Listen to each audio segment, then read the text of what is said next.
अभी आज अभी मैं क्लास ले रहा था और आपके दो बहुत धुरंधर टीचर आए हुए हैं बाहर, तो मैं चाहता हूं कि उनको बुला लूं और आप सबके साथ इंट्रोड्यूस करा दूं। इंग्लिश के टीचर जयदीप सर और अरुण सर दोनों आए हुए हैं, रीजनिंग के टीचर अरुण सर, तो मैं चाहूंगा कि सर आए और आप सबसे मिले। मेरे प्यारे बच्चों, आज यहीं पे कैरवेल पे ही ये क्लास चल रही है, तो कैरवेल के स्टूडियो पे ही। सर आप तो ज्यादा गोरे दिख रहे हो, थोड़ा पीछे हो जाओ, मुझे गोरा आना है। तो आज हम थे यहीं पे क्योंकि क्लास रोज यहीं से लेते हैं, तो मुझे लगा कि आज सर लोग भी का भी बैच आ रहा है, तो क्यों ना आप लोगों से इंट्रोड्यूस करा दूं। वैसे आप सब जानते ही हैं, अरुण सर को भी, जयदीप सर को भी।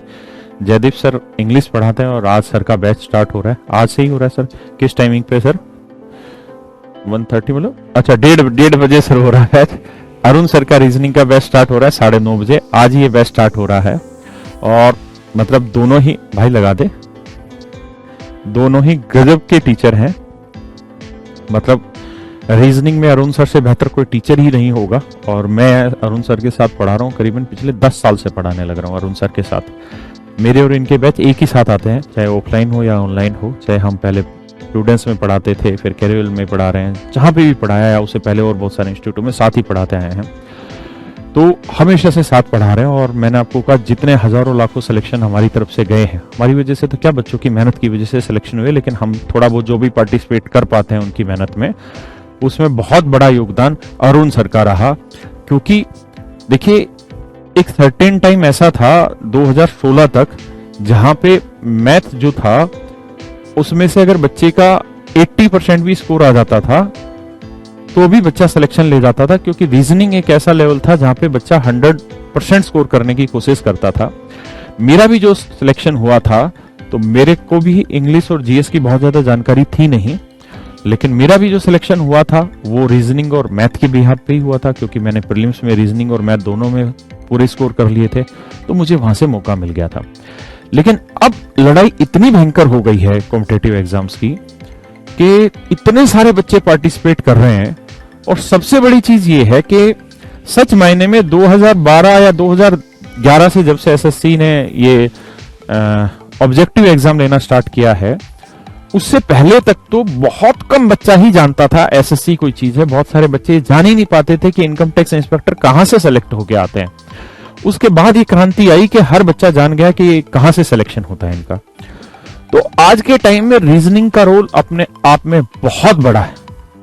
मतलब इतना बड़ा रोल है कि आप 50 नंबर में से 50 ही लाने पड़ेंगे आपको, तभी सिलेक्शन है। और मैथ का भी रोल बहुत बड़ा हो गया, आपके 50 में से 50 आएंगे। लेकिन एक सच बात यह भी है, या कड़वी सच्चाई यह भी है, कि आज के टाइम में मैथ और रीजनिंग आपको सिलेक्शन नहीं दिलाते। कारण क्या है कि इनमें चीजें 100% होती है। जैसे इंग्लिश की मैं बात करूं तो इंग्लिश में हम कोई एग्जांपल दे रहे हैं या कोई सेंटेंस दे रहे हैं या कोई क्वेश्चन आया, तो उस क्वेश्चन का एक सर्टेन आंसर हो ऐसा जरूरी बिल्कुल भी नहीं है। बहुत सारे टीचर कुछ और आंसर बताते हैं, पेपर में आंसर की कुछ और मिलती है। लेकिन मैथ हो या रीजनिंग हो, ये ऐसी चीज है जिसका एक सर्टेन आंसर होता है।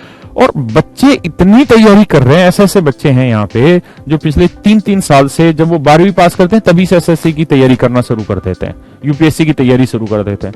इतने एक्सपर्ट हो चुके होते हैं कि वो 50 में से 85 नंबर लेके आते हैं। वो नहीं बगसते, ना मैथ को बगसते ना रीजनिंग को बगसते। इसलिए मैथ और रीजनिंग अपने आप में सिलेक्शन अब दिलाने की औकात नहीं रखते, क्योंकि हर बच्चा मेहनत करके 50 आउट ऑफ 50 लेके आ रहा है।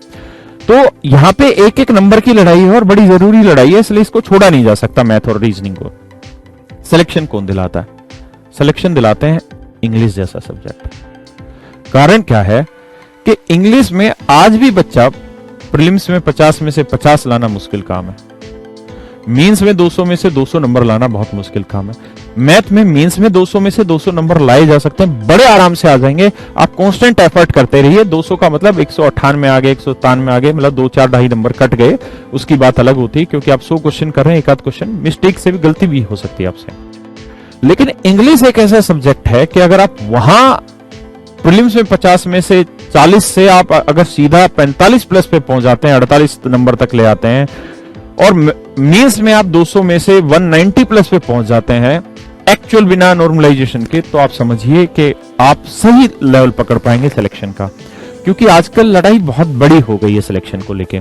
तो मेरे प्यारे बच्चों, मैथ और रीजनिंग अपने आप में इंपॉर्टेंस रखते ही रखते हैं, लेकिन इंग्लिश आज के समय में कहीं ऊपर चला गया उस नजरिए में। तो जयदीप सर खुद सिलेक्टेड है, इतने सुंदर टीचर हैं, इतने बेहतरीन टीचर हैं, इतने हजारों सिलेक्शन इन्होंने दिए हैं, मतलब कमाल के गजब के टीचर है इंग्लिश में। तो इनका बैच आ रहा है, आप डेमो ले सर का भी और रीजनिंग का भी डेमो ले, उसके बाद आप डिसाइड करें आपको कोचिंग लेनी चाहिए नहीं लेनी चाहिए।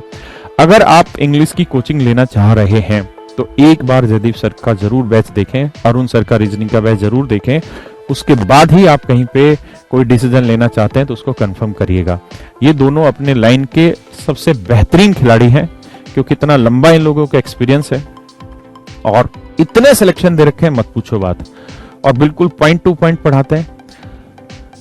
मेरे जैसा आदमी तो आज 40 साल का हो गया तो अपने सब्जेक्ट की मेहनत करता है, लेकिन जो अरुण सर हैं और जो जयदीप सर हैं, ये इतने मेहनती लोग हैं कि जयदीप सर अभी भी डेली द हिंदू हुआ या जो भी न्यूज़पेपर हो उनके आर्टिकल निकालते हैं, उनके वोकैब वाले सेक्शन तैयार करते हैं। तो मैथ में इतनी मेहनत नहीं है पढ़ाने के लिए जितनी आज के टाइम में इंग्लिश में, क्योंकि मैंने थोड़ी देर पहले आज शुरुआत में ही बताया था कि मेंसुरेशन का एक दायरा है, उससे बाहर नहीं जा सकता। उससे बाहर जाएगा तो उस टाइम लिमिट में वो क्वेश्चन नहीं क्रैक कर पाएगा, यानी उस टाइम लिमिट में जो क्वेश्चन करेक्ट कराना है तो उस दायरे में सवाल देना है, तो मतलब थोड़ी बहुत मेहनत होती, इतनी मेहनत नहीं करनी पड़ती। लेकिन इंग्लिश जैसे सब्जेक्ट में तो ये समझिए कि जड़ें हैं और इतनी गहराई में फैली हुई है ना कि कहां तक जा रही पता नहीं चलेगा। इसलिए इंग्लिश में 100% करना है तो टीचर को डेली 7 से 8 घंटा पढ़ना पड़ता है, तब जाके वो आपको एक्यूरेट कर पाता है। और जयदीप भाई मतलब बहुत छोटी उम्र के ही हैं अभी, लेकिन ये इतनी मेहनत करते हैं कि डेली लगे रहते हैं, डेली। द हिंदू को जिसे कहते हैं ना हम देसी भाषा में चाट लेना, द हिंदू को चाट देते हैं दिमाग से, या जितने भी न्यूज़पेपर हो या जितनी भी फॉरेन राइटर्स की बुक हो या इंडियन राइटर्स की बुक हो, जितनी भी एग्जाम हो, हर चीज पे डेली मेहनत करते हैं और डेली नए अपडेशन लेके आते हैं अपनी क्लास में। कोई भी एक ऐसी चीज नहीं होती कि जो एग्जाम्पल इन्होंने 2 साल पहले उठाया था या 1 साल पहले उठाया था वो आज भी वही उठा रहे नहीं, हर बार चीजें बदलते हैं, अपडेट करते रहते हैं। तो इतने मेहनती टीचर हैं। और अभी यूट्यूब पे, अच्छा यूट्यूब पे 9:30 बज गए क्या, 9:15 का, अच्छा तो आज के लिए इतना रखते हैं। आप अपने बैच का एक बार जब भी कहीं डिसाइड करना हो तो आप जरूर एक बार डेमो लीजिएगा, फिर आगे मिलते हैं। Thank you very much, have a nice day, नमस्कार आप सबको।